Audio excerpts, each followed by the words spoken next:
अरुसा, तुम जाग रही हो बेटा? तुम तो नाश्ता करने भी नहीं आई। अबे ठीक है तुम्हारी?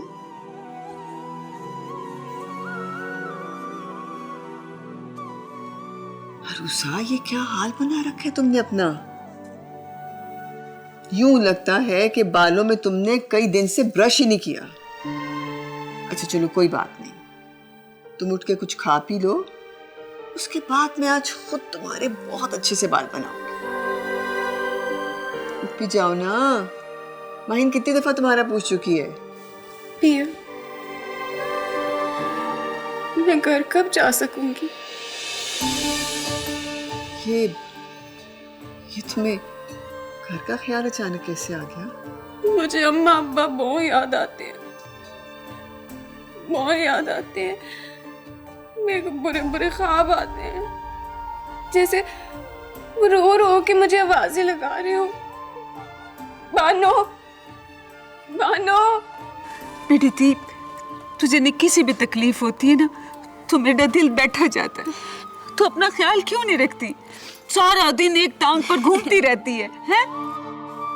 लो, मैं बीमार थोड़ी हूँ जो आराम करूँ, और तुम्हें तो पता है मुझे आराम करना बिल्कुल नहीं पसंद। और अब्बा ही तो कहता है कि मैं परी हूँ, तो परियां थोड़ी आराम से बैठती है। ओए, बात तो सुन। और जूती तो पहले फिर कांटा लगवाएगी।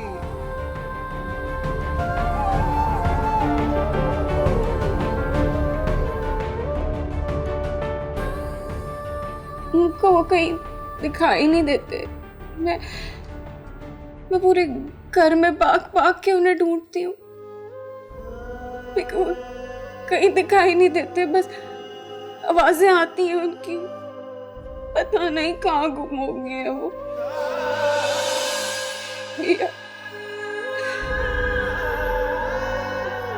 मेरे को बहुत याद आती है अम्मा अब्बा की। दी से बात करो ना, उनसे कहो ना कि मुझे एक बार अम्मा अब्बा से मिलने दे, मैं गांव जाकर वापस आ जाऊंगी।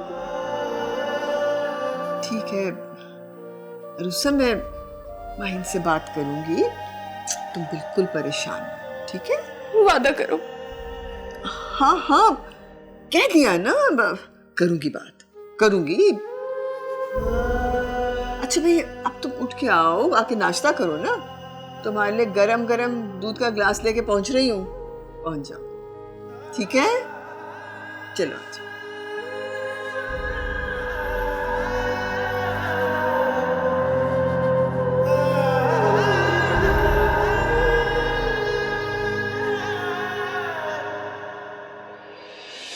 आप ऐसे क्यों कह रही हैं? आप तो सबकी मदद करती हैं ना, और हम बहुत उम्मीदें लेकर आए हैं आपके पास। प्लीज, आप हमारे साथ ऐसे क्यों कर रही हैं?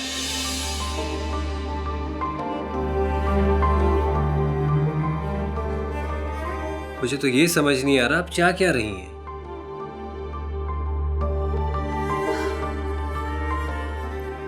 साजिद, मुझे पूरी रात नींद नहीं आई। जब भी अपनी आंखें बंद करती हूँ तो उस लड़की का चेहरा मेरे सामने आ जाता है। अगर तुम सही कह रहे हो कि उसका कत्ल हुआ है, फिर ये बात भी ठीक है कि हम भी उतने ही जिम्मेदार हैं जितने उसके कातिल। तो हमसे मदद मांगने आई थी और हमने उसे मौत के मुंह में धकेल दिया।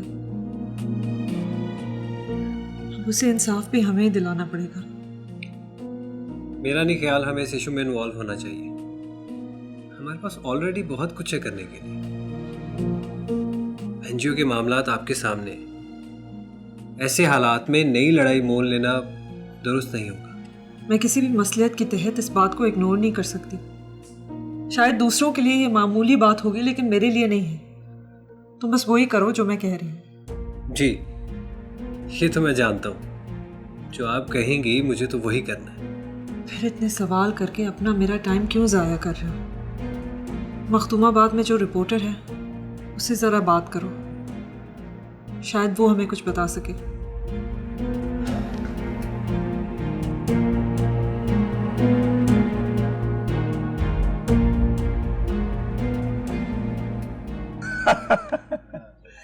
और जजा, दुकान सब सही चल रही है?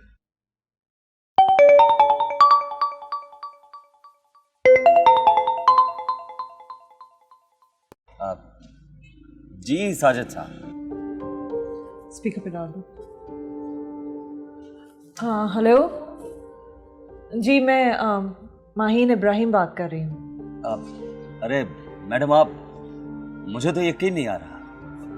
मतलब आपने मुझे कैसे याद कर लिया? दरअसल हमें कुछ इन्फॉर्मेशन चाहिए थी, हमने सोचा शायद आप हमारी मदद कर सकें। जी जी, क्यों नहीं, आप बताइए क्या मदद कर सकता हूँ मैं आपकी। एक्चुअली कुछ दिन पहले मखदूम दाऊद की बेटी का इंतकाल हुआ है ना, आप उसके बारे में कुछ जानते हैं कि कैसे हुआ? आप मखदूमाबाद में रहते हैं ना? वो तो अच्छी भली थी, तो फिर अचानक ये सब कैसे, कुछ मालूम है आपको?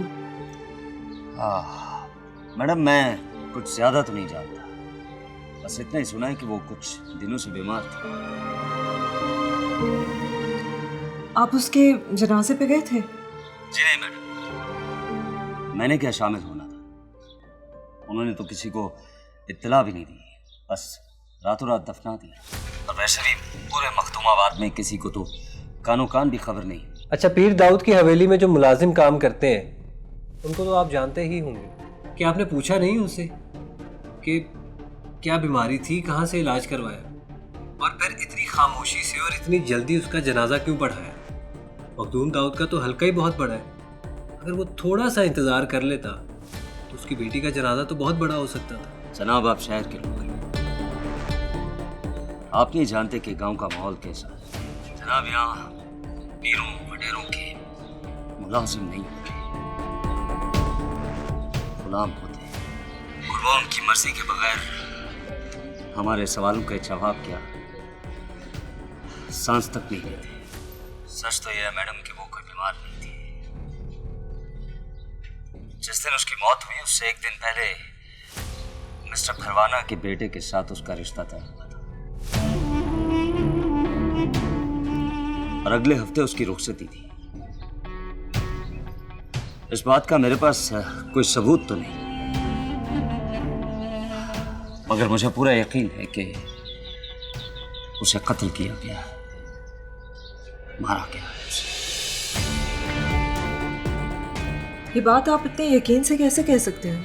यकीन की वजह तो शायद आपको ना समझा सकूं, मगर जो कह रहा हूं अगर आप उस पर थोड़ा गौर करें तो मेरी बात समझ जाएंगे। अगर आप सच बोल रहे हैं तो फिर सवाल ये उठता है कि उसे किसने मारा और क्यों? अजीब सवाल किया मैडम आपने। औरत को मारने के लिए किसी वजह की जरूरत नहीं होती, बस एक बहाना चाहिए होता है। कभी इज्जत का बहाना, जमीन जायदाद का बहाना, और बहानों का क्या है मैडम, बहाने तो मिल ही जाते हैं। और हमारे यहाँ जितना गाय भैंस बकरी के मरने पर शोक मनाया जाता है,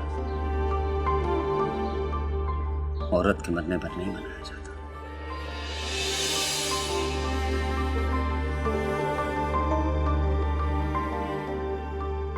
हमारा शक सही था, वो अपनी मौत नहीं मरी है।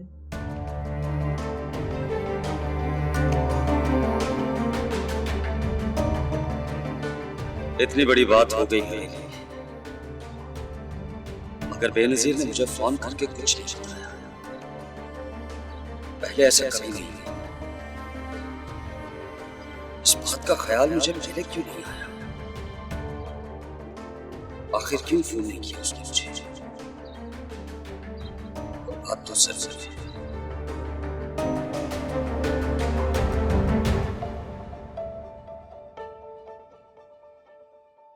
अजीब सवाल किया मैडम आपने।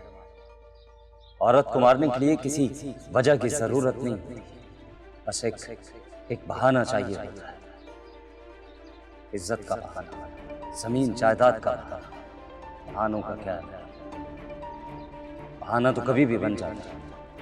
और हमारे यहाँ जितना गाय भैंस बकरी के मरने पर शोक मनाया जाता है, औरत के मरने पर नहीं मनाया जाता।